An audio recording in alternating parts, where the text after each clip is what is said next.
Okay,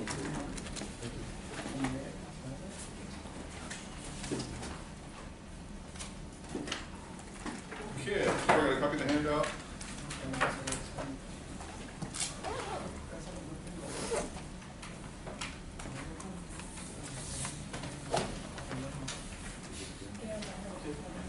Okay. All right. Today, we're going to be talking predominantly about sustainability and energy efficiency, that sort of thing. So, let's just sort of start off. One of the things you may or may not have heard about over the past several years is this idea about sustainability, okay? And, you know, it's been a buzzword for, you know, at least the past good 15, 20 years, but it's, you know, it's gained a lot of momentum over the past 10 or 15. And whatever you think about sustainability as it relates to real estate, what do you think about, if anything? Well, something that gives a consistent return. Okay, maybe a consistent return. What else? I think it has to do with growth management too, from a planning standpoint in a way. Sure, in that context, absolutely. You know, what can a community sustain with respect to the amount of growth that's taking place within that community? Do they have the infrastructure to support it? You know, that sort of thing. So yeah, that's another aspect of it. Yeah. Okay, but in a lot of ways, sustainability, at least in the context of kind of looking at it from a financing point of view, has always been centered around how can we basically be more efficient, okay? In other words, how can we generate hopefully a better return and be more efficient with our resources? And so, and one of the big resources that we can potentially, I don't know whether control is the right word, or certainly try to take advantage of, is energy efficiency, okay? And what I mean by that is, what can we do to build into a project, a property, to make it more energy efficient, to consume less electricity, consume less water, produce less sort of solid waste, to produce less trash, to potentially encourage, you know, good behavior environmentally by the people that work there, you know, all those sorts of things. But the one that we tend to be able to kind of, I don't know, get our hands around and maybe be able to best understand is just simply energy efficiency, and predominantly focused on electricity consumption as well as water use. And so what I've done is put together a little spreadsheet. We'll kind of walk through sort of step by step and kind of give you a perspective, or you know, one way of maybe looking at this from both an investor's point of view as well as potentially a lender's point of view, as to kind of some of the different things that you might want to think about and kind of what maybe the flow-through effects are of some of these things on a property and its value and the rents it might be able to achieve and that sort of thing. So let's just start off with kind of one of the most basic questions that, at least in my mind, with respect to commercial real estate development as it relates to sort of energy efficiency and sort of sustainability.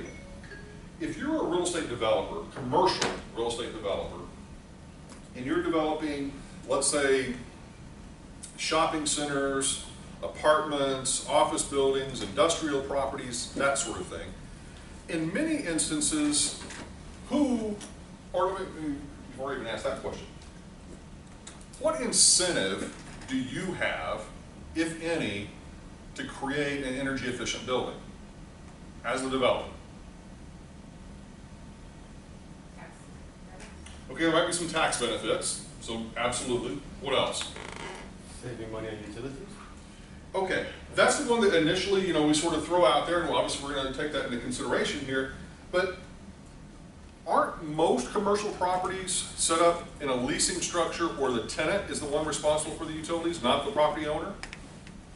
So one has to sort of ask the question, well, if the developer is not the one, or the owner or investor is not the one paying the utility bill, what real incentive do they have to make the building energy efficient? Higher Maybe rent? tenant attraction? Yeah, attract the tenants. Okay, how so? Well, the expense would not be on them anymore, right? They'll have less expenses to So pay. lower cost. But how tenant. efficient, That would be like- and this is, I think, a very good argument, how efficient is the market in terms of disseminating that kind of information? I mean, you understand what I'm asking there? In other words, if I'm a tenant looking for space, how aware am I going to be about one property versus another with regard to how energy efficient it is? Maybe the line of business that I'm in, it kind of, matches with that kind of energy efficient. Maybe I'm selling solar system, and that would be like a great kind of. Okay, I understand that, but I guess what I'm asking is, if I'm a tenant, just any of you looking for space, okay, let's just say that most of you have probably looked for a house or you looked for an apartment, okay? Have you ever considered what your utility costs are prior to purchase or renting? Or have you just kind of just like, okay, well, it's probably just, normal, so I'm just gonna sign the lease or sign the documents? You can't shop for it though. What, I'm sorry? You can't shop for FPL like power. I understand. My point, though, is one of how aware is the space consumer of what the actual utility cost? Because part of your premise was, okay, well, you're going to pass along that savings to the tenant. But if the tenant is not aware that they're getting any savings, then how is that going to be useful, is my point. Okay?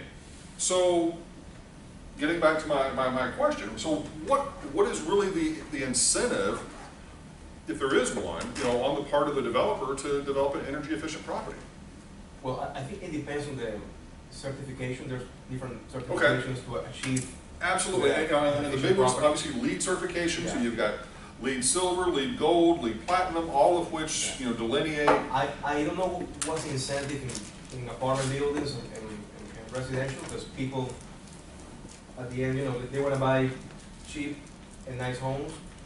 But I know in the industrial and commercial, the incentive is having a top tenant, because right now tenants, especially global or big national tenants, are looking to have their operations in an innovative and technological, space with efficient utilities, Okay, if you will.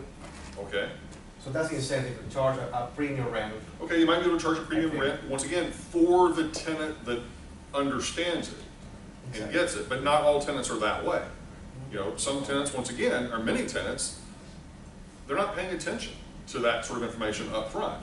They may pay attention after the fact in a lot of cases, but in many cases up front, they really don't, necessarily pay attention to that. Especially if it's like, once again, I'm talking about, retail tenants in a strip center or a shopping mall, that sort of thing, that, that's not usually the first thing that pops into their mind is what the utility bill is going to be. Well, what I was going to say is maybe you can expand on, you'll see from a developer's perspective that developers will develop to LEED standards, not necessarily LEED qualified. Does that make sense? I mean, they want to do it, but... Well, they don't necessarily go might through the certification process. Okay. Yeah, because the certification process is expensive. Expensive, yeah. But, yeah, They you're still right, want in to many build cases, they will develop to the standard, efficient. but I still don't feel like I'm getting 100% buy-in on the idea that a developer really truly has an incentive to make the property as energy efficient as possible and to try to minimize those cost of occupancy for their tenants. Are there better lending terms? Okay, so one of the things obviously we're going to explore are, is there a perception on the lender's point of view that if you have a really energy efficient building, is that going to potentially cause the building to be more highly occupied? Is it going to cause it to potentially have lower operating expenses? Therefore, you might be able to charge higher rents. You might be able to, achieve a whole number of other objectives. And so, to what extent maybe is part of the burden of kind of this idea of you know, whether or not a developer is going to be incentivized, is it going to be driven by the lender? You know, and not necessarily just by the tenant. Okay? So, in your mind,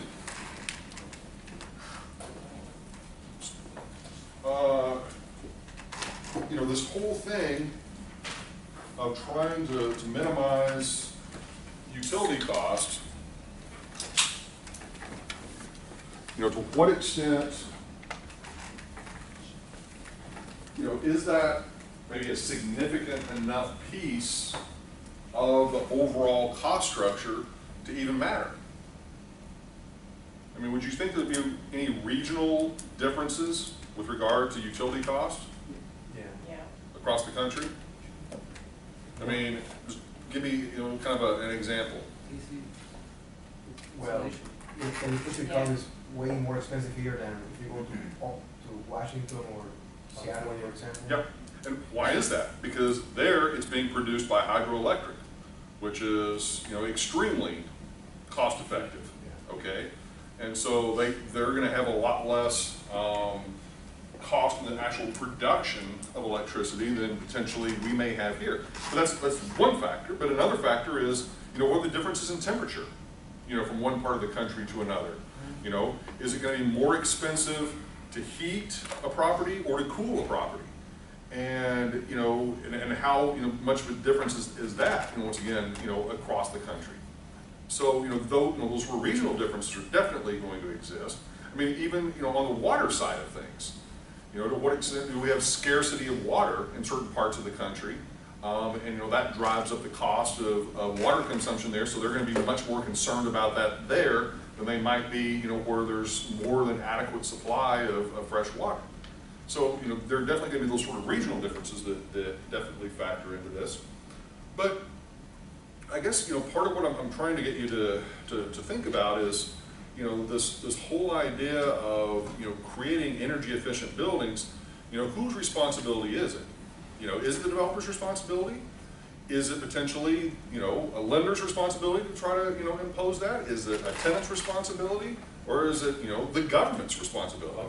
You know, you know, should the government intervene in all of this and say, you've got to adhere, you know, to a certain standard of efficiency in terms of, you know, electricity consumption per square foot or whatever it might be?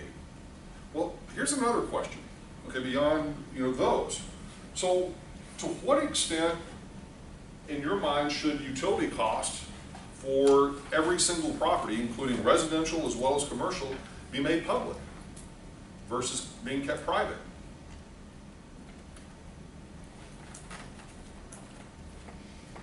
Because in certain parts of the country, that information is public information. In other words, you can go and you can ask for any property that you would be interested in, what is the utility consumption for that property, and the utility company is required to disclose that information to you. Other parts of the country, that information is deemed to be private information and not easily accessible, you know, to the consumer. I mean, do you think it should be made public, or do you think it should be private? I mean, your perspective, you know, investors, developers, I mean, what do you think? I mean, I think the older generation is a little bit more hesitant than the younger ones. Like, I think anyone that's... In what way? Well, I think, like, I'm a little bit older, I'm 40, for example. So for the past, like, 15 years, 20 years, I've been kind of in technology and cell phones and stuff, so I'm adapting. I still had a chance, but a lot of people who are 50 years old and the technology came, it's harder for them to kind of change their habits or understand new ways of doing things, so it's harder. Okay, but that's not the question I guess I'm asking, or at least I don't think I am. I'm asking whether or not public utility information should be public or private. It should be public. Or it should be private. I think the more data you have, the better. Okay? Customers feel more confidence in purchasing. They have more information. They can calculate everything before they buy. I mean, would there be an argument at all, though, from, you know, an owner's perspective to keep that information private? Why though? Definitely. They're not even taking privacy away. I mean, especially if it's a single family home, I mean, you're paying for it, so it's really no one's business how much energy you're using. Okay. Anybody else want to join in on that side? Why would it make a difference though? Like if someone knows how I much think- electrical bill I you think- pay. Well, then there could be the whole issue of public shaming.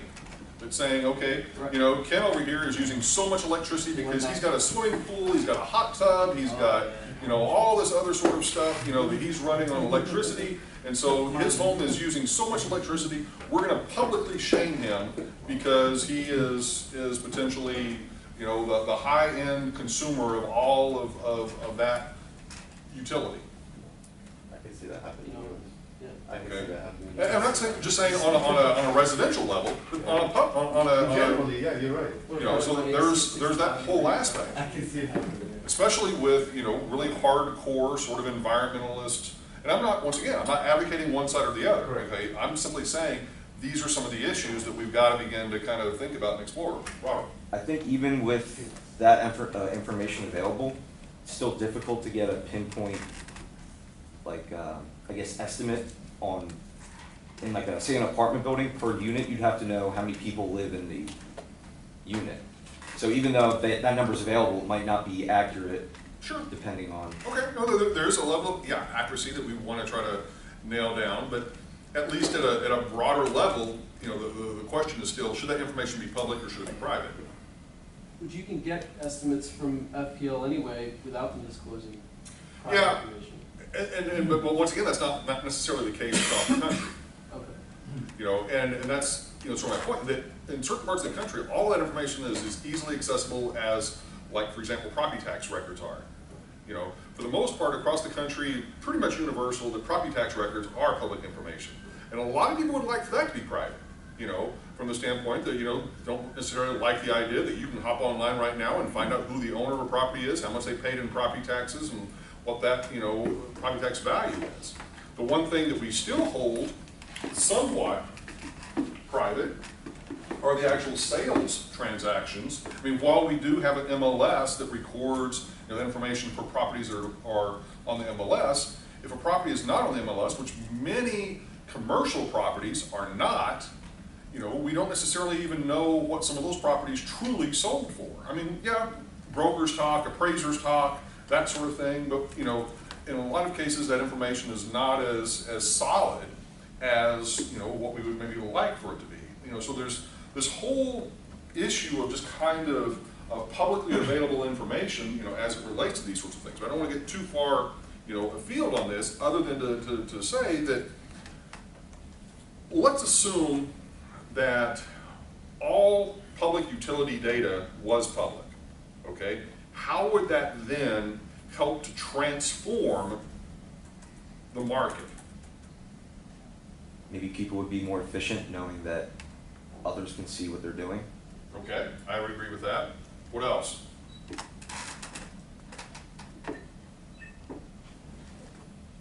That's the only reason? I mean, it'll help if you're looking to buy a property, you know the exact expenses, Okay, evaluation. all right. I Anybody else? think it's easier to find that data for residential than commercial, because in commercial, I mean, from my point of view, is the developers or property managers want to keep that information confidential.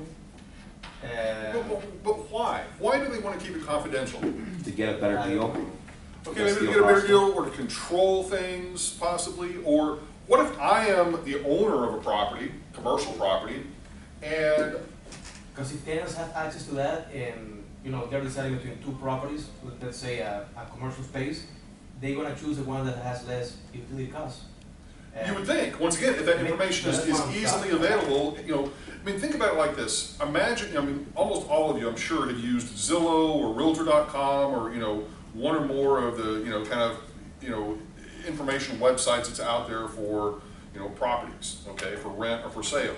But imagine, you know, kind of extending that a step further where you actually included utility cost, you know, in that sort of information, and to what extent, and I would tend to agree with Lewis, that if it was easily available and searchable and usable, you know, to what extent, you know, you might zero in on that as being one of the factors in your decision-making process. You know, I mean, those of you that have taken, you know, like the Geographic Information Systems class, I mean, imagine if you could literally go property by property and create almost like a heat map of you know, this property is extremely energy efficient, this one is not, you know, and be able to show that, you know, in a geographic representation where people potentially could then begin to make those kind of decisions as to, you know, choosing which one is going to be the most energy efficient versus which one is not. Does that make sense? Okay. Because I would argue, yeah, with more information, you know, it's probably, that goes a longer way to probably changing behavior. Because, you know, if I'm a property owner and I've owned a property for, you know, 20, 30 years and haven't done any substantive renovations to that property during that time period other than just the basic normal kind of wear and tear, but in terms of energy efficiency, I've done nothing, and my competitor, you know, across the street, you know, has a building that maybe has been completely retrofitted and completely upgraded with, you know, extremely energy efficient, you know, sort of features, you know, to what extent, you know, is that information going to, you know, do I want that information going out there as the owner of the kind of the ordinary or, you know, basic building versus that one that's extremely energy efficient? Because that's going to probably put them in an advantage relative to my property. Does that make sense? Yeah. But if you have the better, like, the utility kind of cost on your side, you can use that to your advantage to grasp more tenants, right? Be like, hey, listen, compared to other real estates Sure. around me, I can, since you're paying the CAM, you're paying less than the neighbor, so it might be helpful. You can do a reverse marketing. Yeah, no, I think that it's interesting because I think in multi-tenanted buildings, it's maybe not as much the case that the prospective tenants are paying a lot of attention to this information, but certainly if they're going to be the sole occupant of the building, that, you know, it's a standalone building, you know, or it is one that, you know, as I said, an office building maybe where they're the solo tenant, then I think there, you know, there is probably going to be a lot more attention, you know, paid to, you know, what that level of energy efficiency, you know, might be. But I mean, this has been an argument that's been going on for many years, you know, as to, you know, number one, you know, the whole issue of should the information be public or private? Number two, if it is public, to what extent that is going to impact in some way sort of the market dynamics of, you know, if I'm paying, you know, $10 less per square foot in utilities cost, should that be then reflected in some way in the rent that overall rent that I'm paying? You know, and, you know, to sort of make up for, you know, that difference. That if I'm the owner of a building and I've put in all these features and I've paid more to do so and made my building more efficient, should I not be able to potentially raise my rent substantially higher because my tenants are paying a much lower utility bill? Would that also cause for the banks to give you higher loan to value, maybe? That would be one of the other arguments, that yes, that a lender should feel more secure with a more efficient property because there's going to be Less well, maintenance. yeah, less maintenance, or more specifically, less expense. Correct.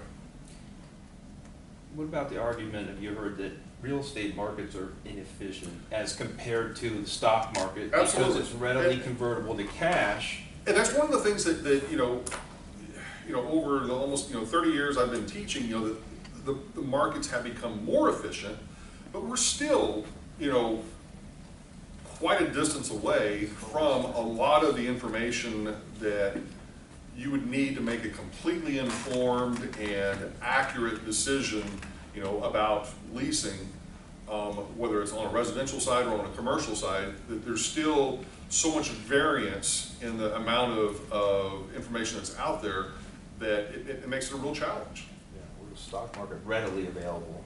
Absolutely. The info, right. The fluctuation is totally different too. Okay, all right. So let's take a look at this little model. Hopefully, like I said, everybody's got their handout, and for some reason, this is not doing that.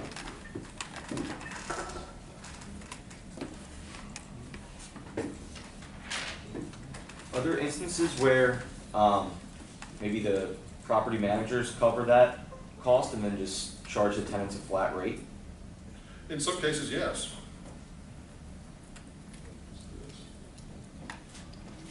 Okay, there we go. All right. So let's take a look at the handout that I've got. We're going to kind of go through and change up some of the assumptions as we kind of work through this. So this is something that I put together few years ago to kind of help to illustrate some of these differences and a way to maybe think about some of these differences. So let's sort of, start at the top, kind of work our way down. Okay, so the first one that we want to begin to sort of think about and maybe potentially want to change is, are we necessarily going to have the same construction cost with an ordinary building versus an energy efficient one? No. So in this case, if we go up here, more than likely, yeah, we're going to have a higher cost of construction. Now, how much higher? That's going to depend on, obviously, how far we kind of go with this. One of the things that I want to spend a little bit of time for you to take a look at under LEED certification from the Green Building Council, basically these guys have come up with kind of a whole tiered sort of certification process where the most basic thing is to be LEED certified, which is simply you've met some very fundamental sort of basic criteria, but then you kind of go up a notch to LEED Silver, which adds a few other layers of things that you're going to potentially include on your property, and then up to LEED Gold and then LEED Platinum. And the point being is the difference in construction cost between each of those levels can be fairly dramatic. The idea would be that at LEED Platinum, that you're pretty much maxing out everything you could possibly do to make the property as energy efficient as it could possibly be. Maybe almost to the point of where it's self-sustaining and almost generating all the power on site that it uses through sustainable measures, whether it's everything from the solar panels to basically recapturing water and reusing it on site and a whole number of other things. But the point being, from the construction cost perspective, let's say that the difference here maybe is $50 per square foot, all right?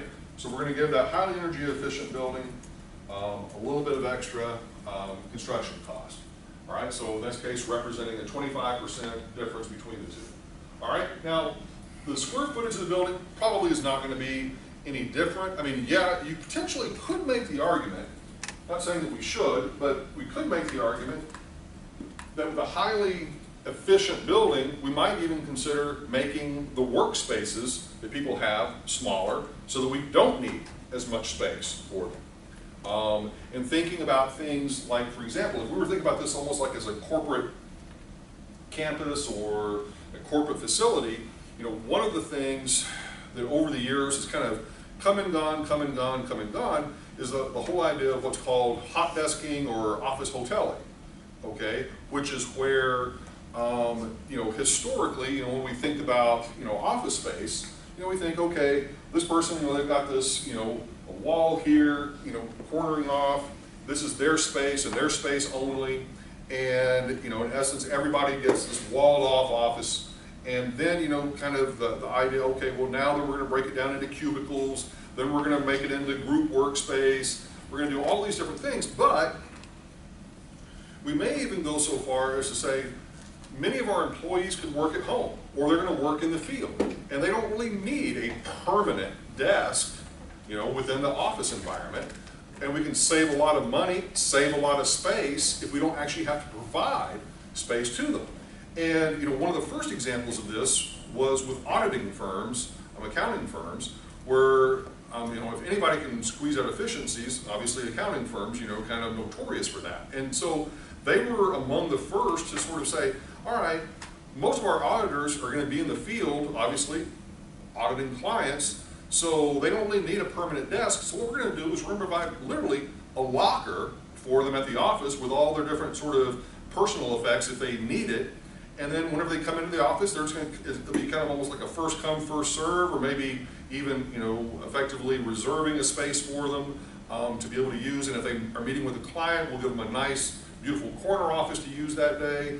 But the point is, all of that just sort of taken in tandem, what we're really saying is we might not need the same amount of space for the same number of employees, and if we can cut down the space per employee, that could be a huge cost savings to us.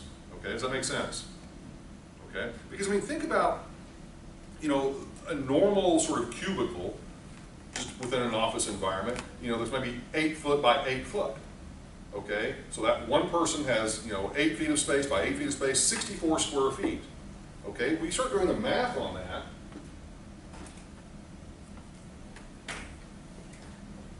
$64 square feet, and you know, if you're in a higher end office, I mean, that might be 40, 50 bucks a square foot per year.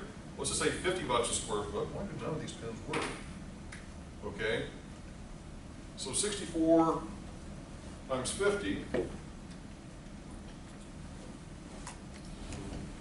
$3,200 per employee per year just for their portion of the office space. Does that make sense?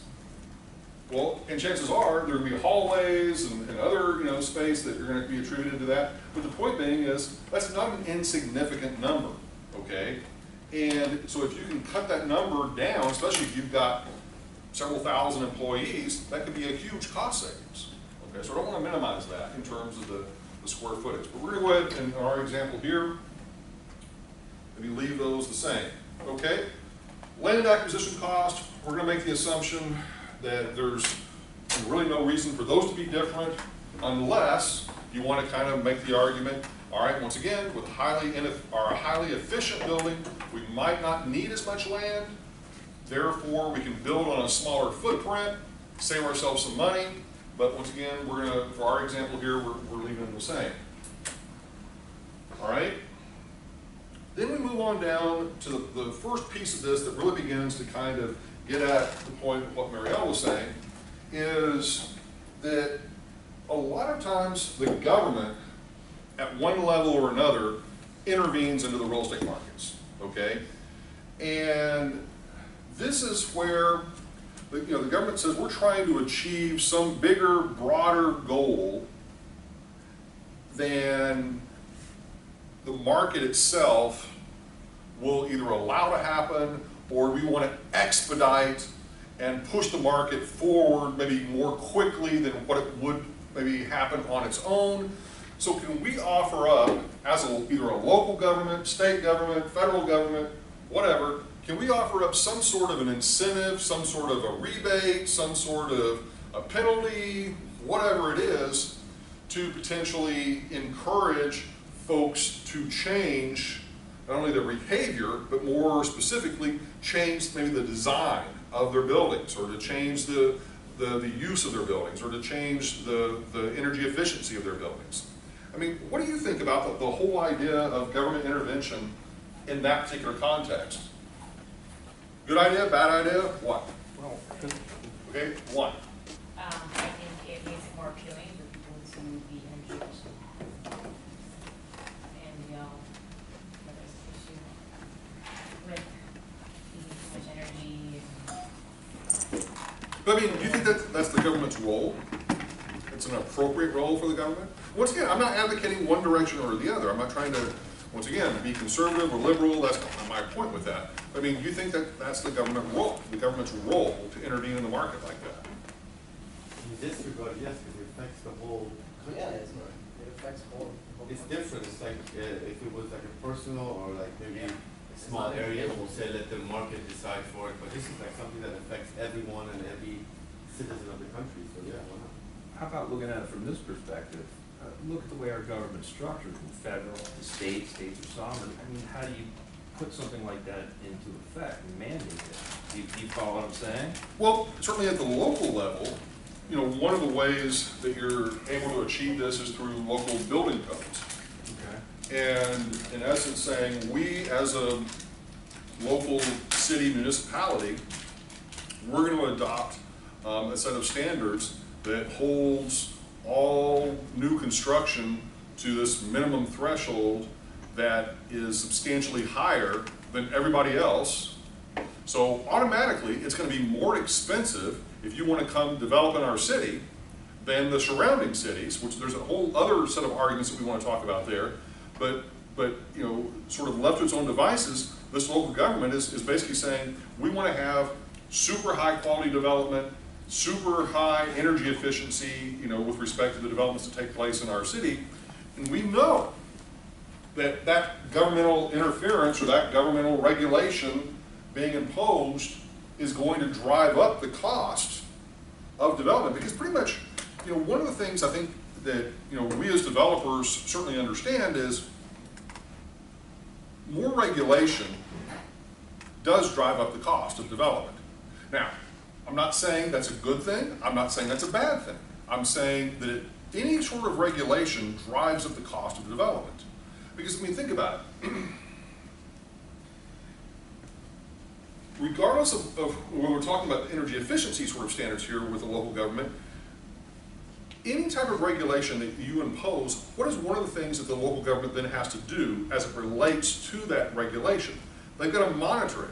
Enforce this. They've got to enforce it. Potentially, impose penalties if you're not in compliance, okay? Or offer up incentives if they want to do the carrot versus the stick, So inherently, more regulation is going to lead to a higher cost. But now the question is, does it really, lead to a higher quality? Because part of what we're really trying to achieve, if we're, this local government, is, the quest toward quality. Just putting in higher standards, by itself, does it automatically, lead to overall higher quality of development within a particular city?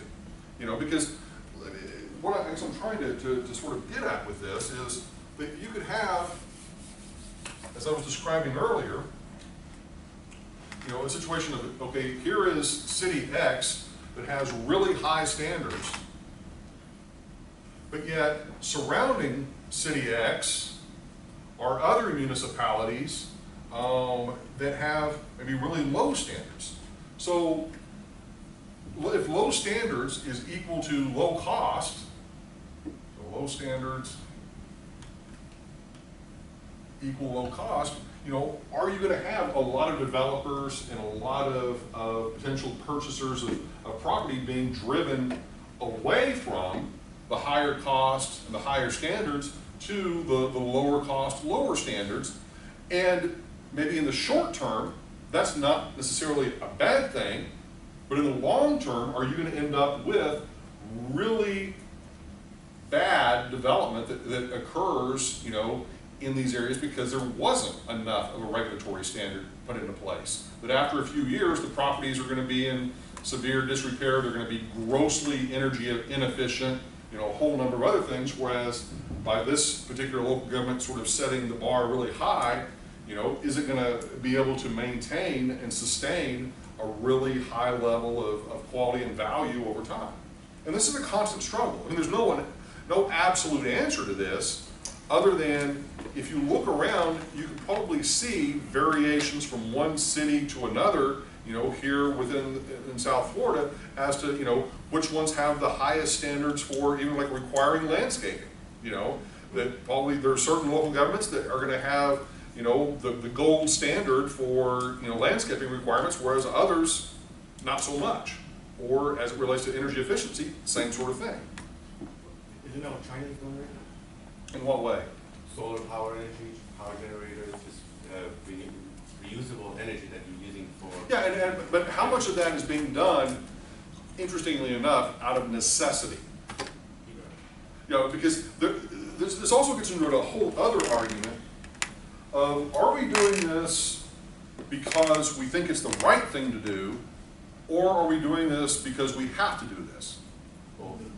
And in some cases, I would argue, especially like with China, that they really, to a certain extent, don't have a choice, because with the amount of growth that they've had and with the population density that they have and with the pollution that they have, they've got to be able to find a more sustainable way of producing and using all forms of electricity. Not to say that we don't, but we don't tend to have the same level of population density that they do, at least across the country. All right? So, okay. But anyway, governmental rebates for energy and sustainability. So, this would be the kind of thing that a local government, state government, federal government would step in and say, all right, we're going to incentivize you with this highly energy efficient property, that if you, meet certain standards, we're going to give you either a property tax rebate, we're going to give you potentially cash money, or we're going to give you, something else that will be a government grant, whatever it might be, but in this case, $500,000 difference. Okay, does that make sense? Now, what do you think about the whole thing of, with respect to sort of government getting involved, of the carrot versus the stick? I mean, the carrot is you give them an incentive to do something. The stick is you beat them into submission with respect to, forcing them to do something. And if they don't do it, you're going to impose a massive penalty for not doing it. I mean, so, any thoughts on that? Well, I participated in a LEED certified building, office building in city of Miramar. And it's funny because when we submitted the plans and we were getting ready to get the building permits, the planning and zoning manager said, hey, now we're imposing office buildings and office developments in this area to be at least silver certified. So we couldn't do anything. We didn't even have the chance to negotiate. So we had to go back to the consultants, the architect, civil engineer, and have the plans updated for a LEED certified building. And that wasted time, wasted a little bit of money. And right now the property is built, it's doing really well, but there wasn't a structure, a guideline from the city standpoint, It wasn't a true partnership. It was more of, once again, this is what we're doing and we're imposing it upon you. So the only penalty they told us to have if we didn't comply with that was to not let us have the CO at the end Okay, of the construction. gotcha. That was the only There'll come penalty. a point though where you just price people completely out of the market. And that's another, aspect of this is, through this, Realistically. sort of regulation, do you get to a point of, if you start requiring too much as a local government, do you do just that? You price people out of the market in the sense that they're not able to develop there because it's just too expensive and people aren't willing to maybe pay for, that particular higher level Well, they don't have of the income. quality or standard. No. Okay. Okay, so moving on. So we get that $500,000 that we put in there. Okay, so we kind of come down and we look at this, and just to sort of take this particular number here for a second. So with our two different properties, we've got the one on the left, the ordinary building, the one on the right, obviously the energy efficient building, and we've got two basically differences between the two. One is the construction cost per square foot that we put in, and then this governmental rebate. And so with those two things, basically the combined effect is we end up with the more energy efficient one costing us roughly, yeah, actually should be negative 500,000. Right, hit the button there, right? Yep, there we go. Okay, so the net effect is a 22% discount, or not discount, difference between basically the energy efficient one, so it's more expensive for the energy efficient than it obviously is for the ordinary building. Okay, should not be a big surprise. Okay, now this next part is the part that a couple of you kind of had looked at and you began to make your own assumptions, which I'm glad you did. And that relates to specifically how a lender may look at one versus the other. All right? And so in this particular example, I just simply made the assumption that a lender's going to look at this, and would they potentially say, all right, with the ordinary building, we're going to give you a 70% loan to value ratio, but because it's an energy efficient building, we're actually going to give you a higher loan to value ratio.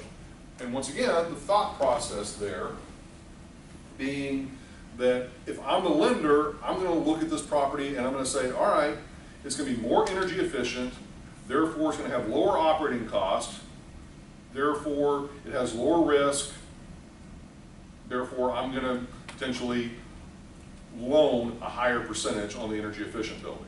Okay, what do you think about that? Is that a legitimate argument or not? Less risk. Okay. The building will last longer and Yeah, you might also make that argument too, that there could be, you know, some features associated with it, that the durability of the building could be, you know, one to take into consideration, okay? The loan term, we're not gonna probably have any real difference there. They're probably both gonna be the same loan term. But the interest rate. So once again, kind of, you know, as we talk about the loan to value ratio, you have the same kind of impact with the interest rate on the loan. Saying the more energy efficient building, we're potentially going to give you a lower interest rate on that building than on the ordinary building to make it a little bit more competitive from a lending point of view, okay?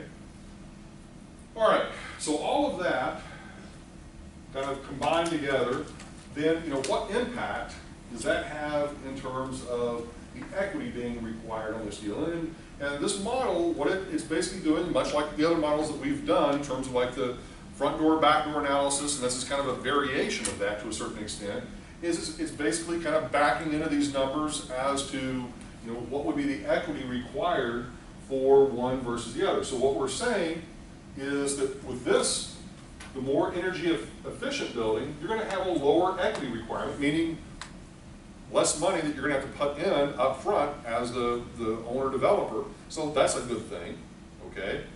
And then the overall debt amount is going to be higher, but once again, you're putting in less equity, okay? Does that make sense?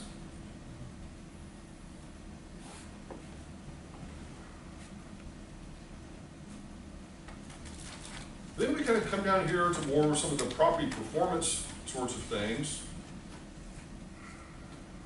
And you're going to have to play around with this model a little bit to kind of make sure that you're comparing completely apples to apples.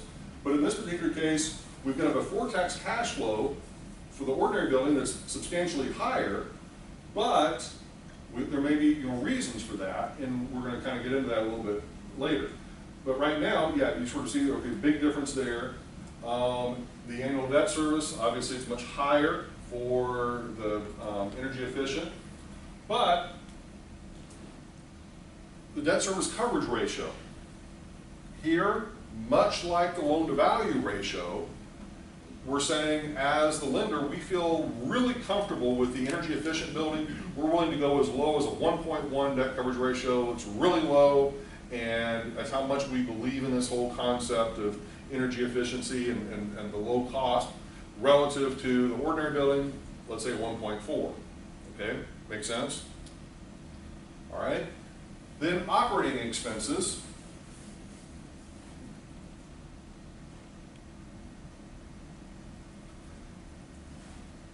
We're saying obviously ordinary building, maybe 35% operating expenses as a percentage of effective gross income, whereas with the energy efficient one, we're saying maybe 15%, okay?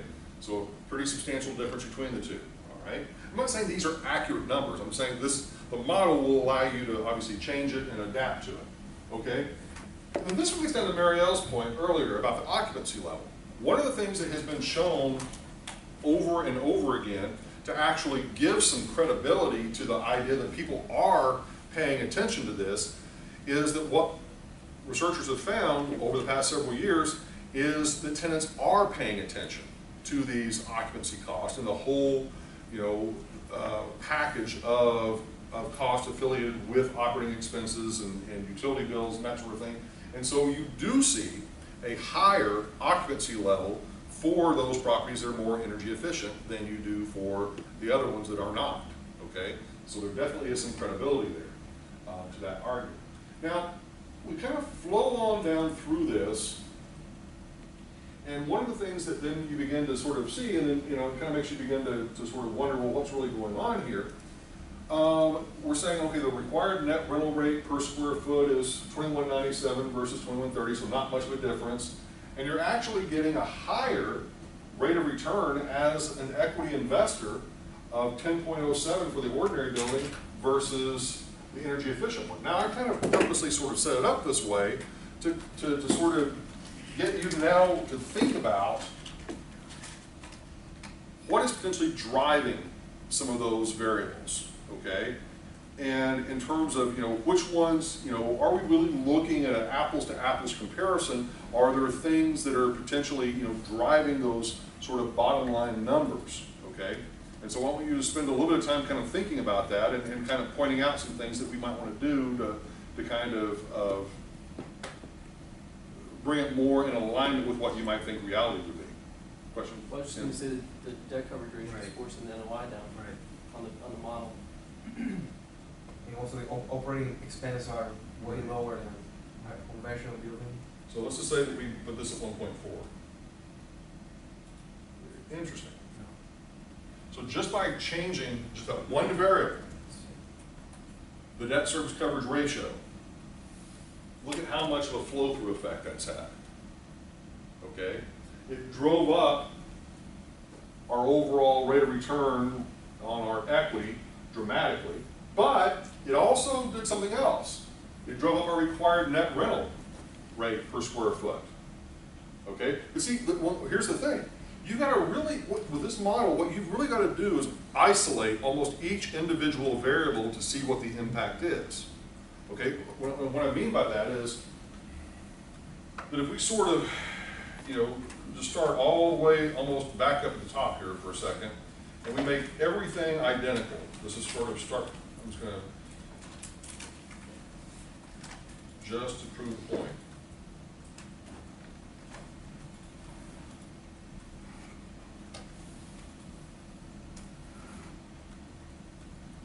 Okay, so now everything is identical on both sides, so all the numbers match up completely, on purpose, okay? So if we start to change just a few little things, just to see what the impact would be, all right? So for example, if we change the vacancy and collection loss, and so instead of it being 15, we go down to 10, all right? Interestingly enough, that doesn't have any impact, or at least the way the model is set up, doesn't have any impact on our return at all. What it has an impact on, though, is what our potential gross income on the property is going to be for one versus the other. Okay? So our required PGI. Okay? Because what it's basically saying is with a lower sort of vacancy rate, higher occupancy, what that means is we don't have to generate as much money. Okay? All right? So let's take another one. Step back. Let's look at the operating expenses. So we go down to, once again, let's say 15%. So with that, once again, same sort of thing. It just backs into a potential gross income number that is lower. But once again, it impacts the required gross rental rate, but doesn't impact the net rental rate because, once again, we're dealing with the operating expenses. Okay, now the debt service coverage ratio, let's say we make that 1.1. Okay, now that really begins to flow through all the way down in terms of impacting the actual return, but it doesn't necessarily have the positive impact that we think it would. But what it's doing, if you look, it's radically adjusting the before tax cash flow requirement, okay? Which, begins to make you wonder, are we really looking at sort of an apples to apples comparison, all right? So you gotta make sure that you're looking at what that before tax cash flow is, because that's what's being driven by that debt service coverage ratio change. Could you give a little bit of the logic behind it? Well, it's a question of how the model is set up in terms of the order of the information that's being processed, okay? And so it's a question of, in this particular case, what I'm doing is, basically, working from, okay, the above, which is basically taking the debt that we've got and then working backwards from that and applying a debt service coverage ratio to be able to then determine what my annual debt service is going to be and what my before tax cash flow is going to be. But we could have worked it, obviously, basically just the opposite of that. In other words, it's the same sort of thing of like we did the simple financial feasibility analysis model. You can either do the back door approach or you can do the front door approach. It's just a question of which direction are you sort of approaching it from. I'm just kind of confused with why would that drive like the return down? Well, okay, we'll take a look at the formulas. But that's, my point is that you've got to sort of tear apart the model and try to understand specifically what is being done. I mean, the logic is sound, it's just a question of whether or not, you know, it's looking at it from the top down or from the bottom up.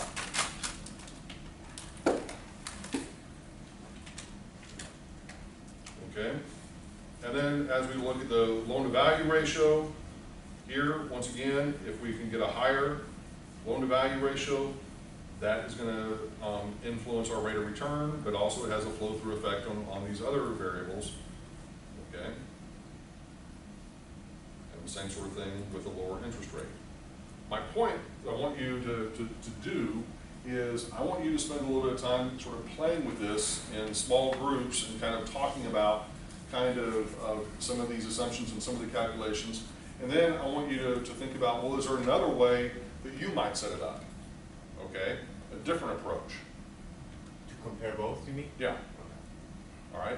So break into small little groups of 2, no more than 3 to a group, and sort of play around with the model a little bit. Talk about specifically the impact of the different variables. Think about if there are other variables that you might want to include, okay, that we're not including here.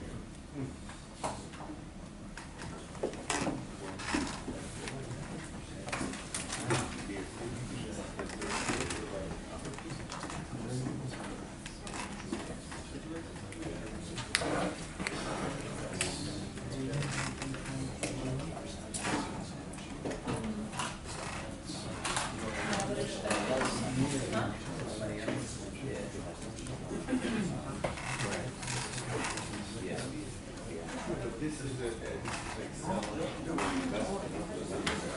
is set up for you like all right.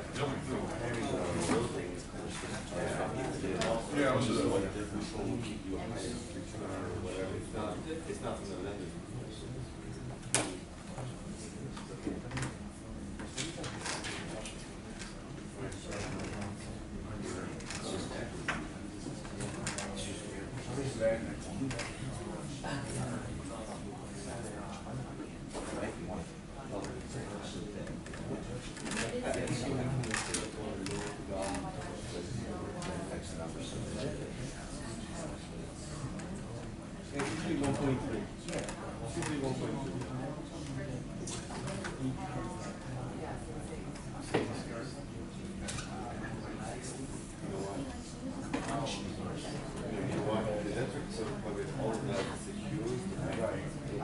So these numbers give us 30% off.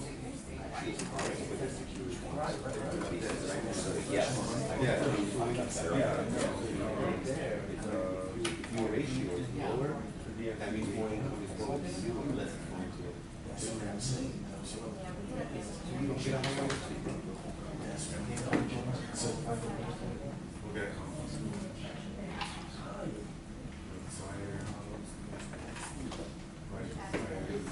Your PGI is general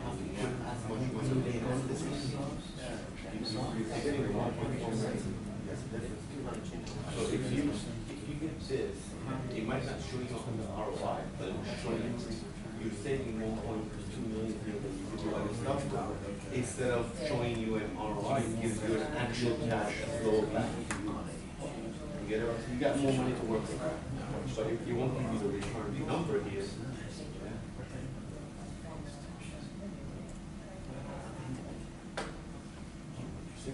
Well, I mean, that's crazy. It's fine.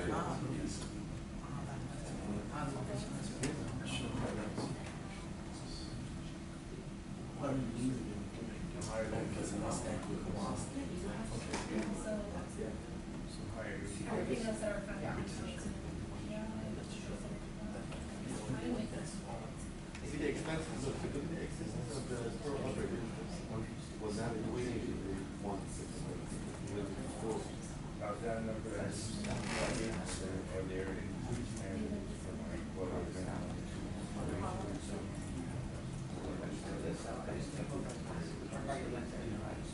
that could be based on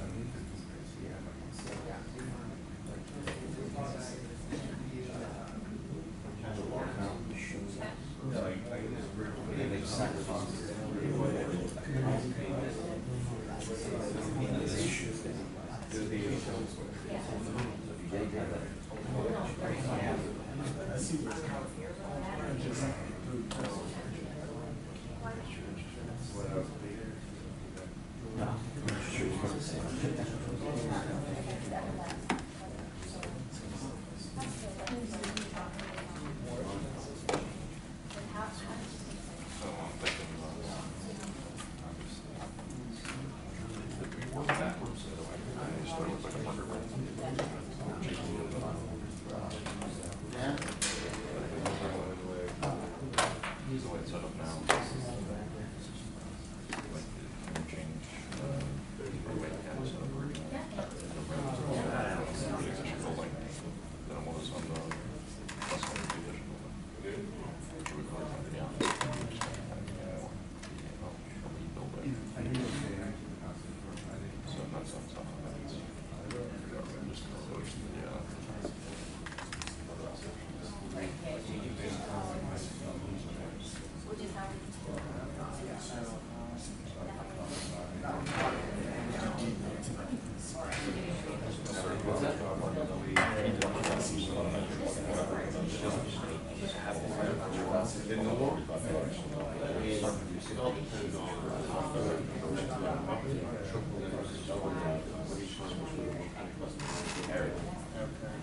You can't pay for the expenses of experience.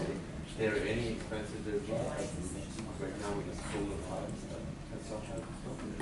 A lot of homes only the needs so you don't need to connect to that. Self-sufficient and they're really our house.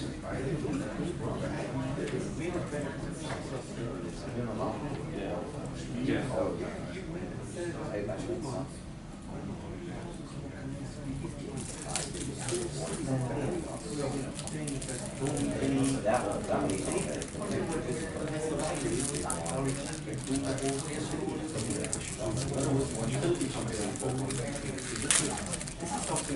Later on, in the next 5 to 10 years, government are going to implement, will require the banks for every single, just like hurricane stuff that they were mandatory, they will do that, they will do the same thing here. Energy savings, you hot water.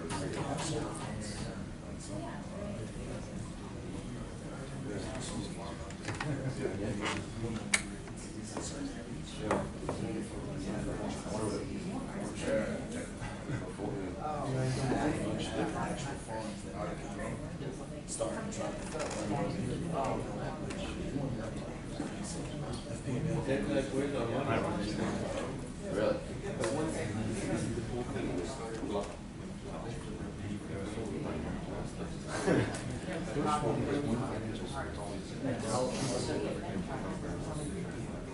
He's at the bank.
Okay, so I asked you guys to sort of take a look at the model, play around with it a little bit, kind of come up with your sort of your own set of questions, but also to kind of see what you might do to modify it or expand it, that sort of thing. So let's start with that. All right, so what kind of things did you run across? Ken? I mean, if you were to find or change it to where the required minimum, see that the problem is it's required minimum net operating income. So when you change the debt coverage ratio, Yep. it drives that down to the minimum. Yep. So you kind of have to separate the NOI from the debt coverage ratio. Okay. to get a better idea. I would not disagree with you. Okay, all right, what else? May I ask how he came to that conclusion? How did he come to that conclusion? When you change it to the 1.1, for example, it drives the NOI down to what the minimum requirements for the lender. And, ATSF. Right. 3.8, it was in 10. So technically, 1.1 should be more attractive, Right. but it's Yeah. actually dragging it down lower, so Yeah, it's that's like, what Jarvis was arguing. Yeah, it's like- So realistically, it's not gonna be, that's the bare minimum you need to make to cover the debt. Right. All right, so we may want to modify the model that way. Okay, what else? Yep, I mean, maybe because I'm a broker, I look at it in the opposite direction, where you start with what you think you can achieve. Okay. With the rent from the tenant. Yep. Based either on a penny you have in your back pocket, or just market intel, whatever. So I've worked it backwards and to the point where the debt service coverage ratio won't affect your return because you're still achieving the market rent. Yep. And theoretically, you can get more rent out of a tenant that wants to be in a LEED building yep, versus non-LEED. right. So, I mean, and so all you're really doing, once again, it's what I was saying earlier, it's like, are you approaching this like a front door analysis or a back door analysis? You know, and which direction are you coming at it from? All right, and so in this particular case, we're coming at it from the top of saying, okay, here are our construction costs, tell us what the rent is that we need to get. Whereas Dustin is saying, okay, let's go the other direction, once again, much like we do with front door, back door analysis, and say, let's start with the rent and work basically from there to figuring out how much we can potentially spend on this and ultimately what sort of rate of return we can get. Okay, so that's an easy modification of the model, is just going, once again, kind of the opposite direction. Okay, Louis? I think in terms of the LTV, it should be the same, because if you are not a consistent developer that does LEED certified buildings, a bank's gonna see you as you're gonna develop just another conventional building. Okay, He's not gonna care much about the performance because you don't actually have existing properties already, you know, making less expenses. okay, And in terms of interest rate, I think it's gonna be pretty much the same. I don't think it's gonna go down 200 basis points, but it's just an assumption. okay. No, and once again, I never have said that I would argue that these specific numbers are accurate in terms of the difference between them. Okay. Okay, so it was meant to be just sort of an illustrative model of what potentially could happen. We're getting to where you're talking about here in just a minute. Is Okay? it typically the inverse, I guess? So a higher LTV usually has a higher interest rate, or no? Well, as a general rule, yes, because the idea is the higher risk for the lender. Right. But once again, we're saying here that potentially that maybe that risk is being mitigated because you have lower operating expenses. Right. So having both of that spoiled there Right. really helps you. Okay, any other insights about the model itself and playing around with it? Good or bad? Okay, so here's what I want you to do. I want each of you within your little small group of two or whoever you're working with, I want you to look at these 6 issues, okay? And these are Googleable things, okay? You figure out what kind of Google search you're gonna go through. First of all, I want you to go through and take a look at the LEED standards required by local governments, okay? And specifically, investigate to what extent local governments are, as Louis was saying, not necessarily here in Florida, but across the country, are setting standards and saying all buildings must meet a LEED silver or LEED gold or whatever it may be, and kind of see what sort of reaction has happened by the local developers within those communities. The second one is I want you to look for the issue that Marielle brought up, which was, what are the differences in occupancy levels for energy efficient buildings, okay? Once again, another Googleable sort of thing, all right? The third one, look for differences in energy consumption by LEED or Energy Star. Energy Star is another sort of rating that a property can get, but look for what is maybe the difference in energy consumption. By the different LEED certification levels or Energy Star certification levels, and how much of a difference that really is going to make. Fourth one, to get to one of your points, I don't know who made the point, but basically, what are the actual, what is the actual difference in terms of the lending standards for energy efficiency? In other words, look up, see for a variety of lenders, do they actually have a policy for energy efficient buildings? And one of the ones to take a look at is Green Bank. Okay. All right. Number 5, look at the construction cost for energy efficiency. All right. Try to actually isolate that and see what are the actual construction costs as you maybe migrate from one sort of energy consumption level to another.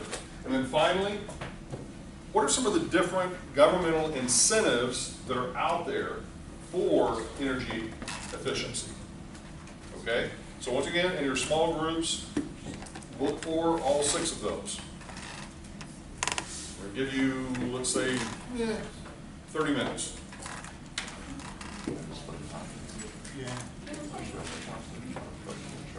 And then each little group is going to make a report.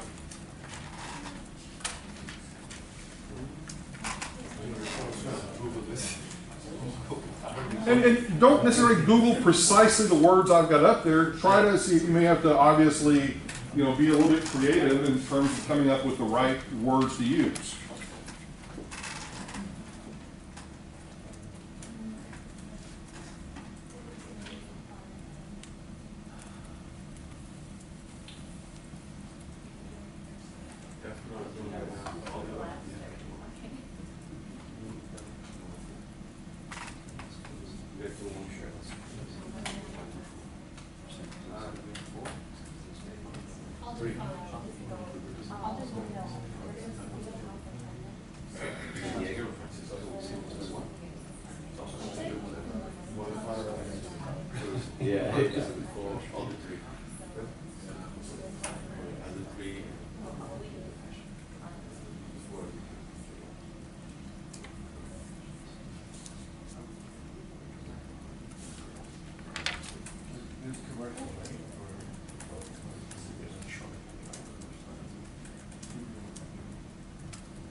Once again, the idea behind each one of these is to find some actual examples.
One of the websites you might want to take a look at is for the Institute of Market Transformation, imt.org.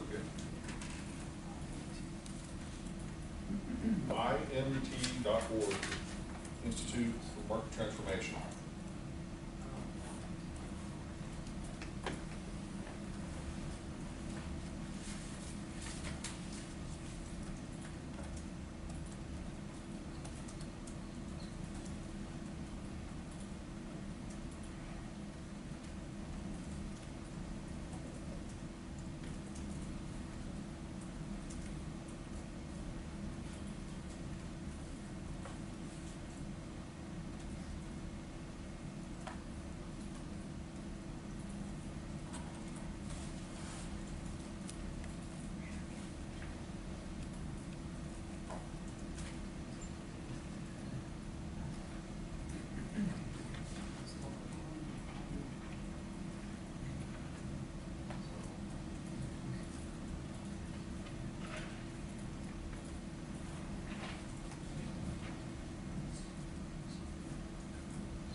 Yeah, I have some stuff. Nothing concrete. Exactly.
Control 5, 18%.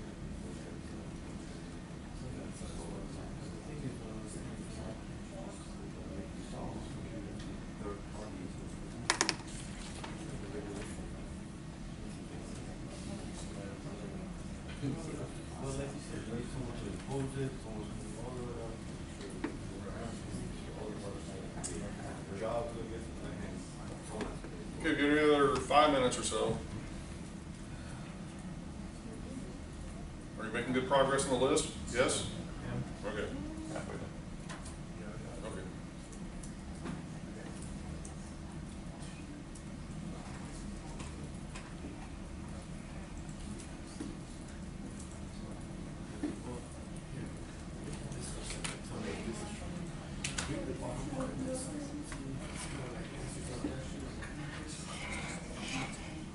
Last price of the road.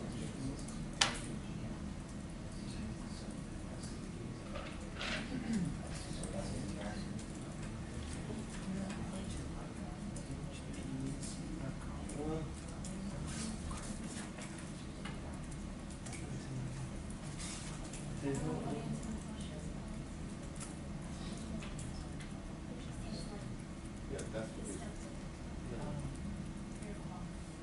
That's how it's different.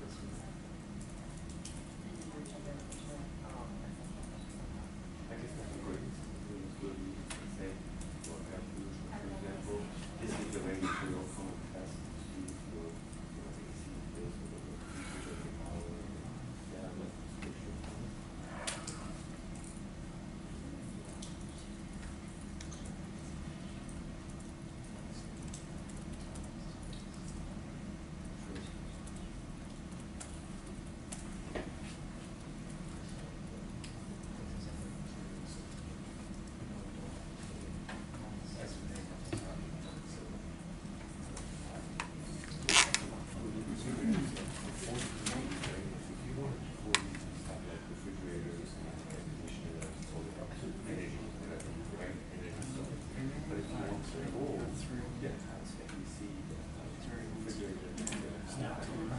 the wall.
Yeah, that's the third party that covers, to make sure that all the rules are enforced. The one that's in the private, to keep the certification going, I guess they have a video, that they call that control.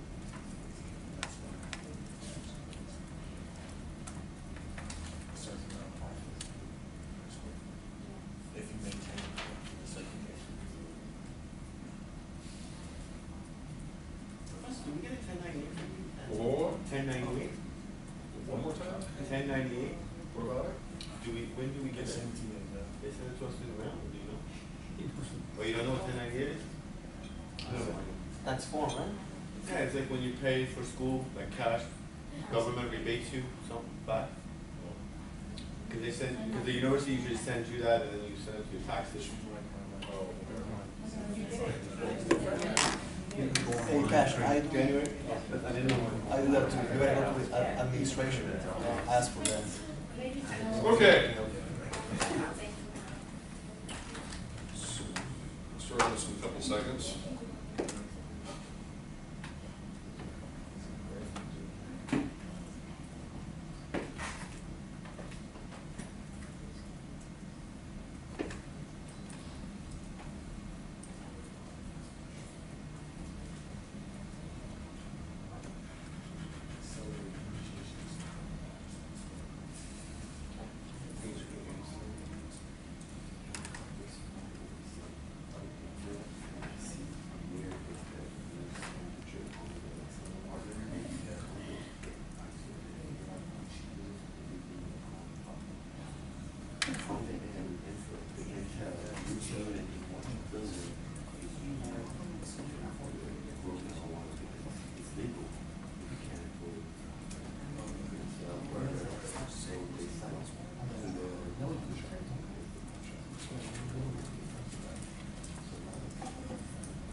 So you're at home just in your head.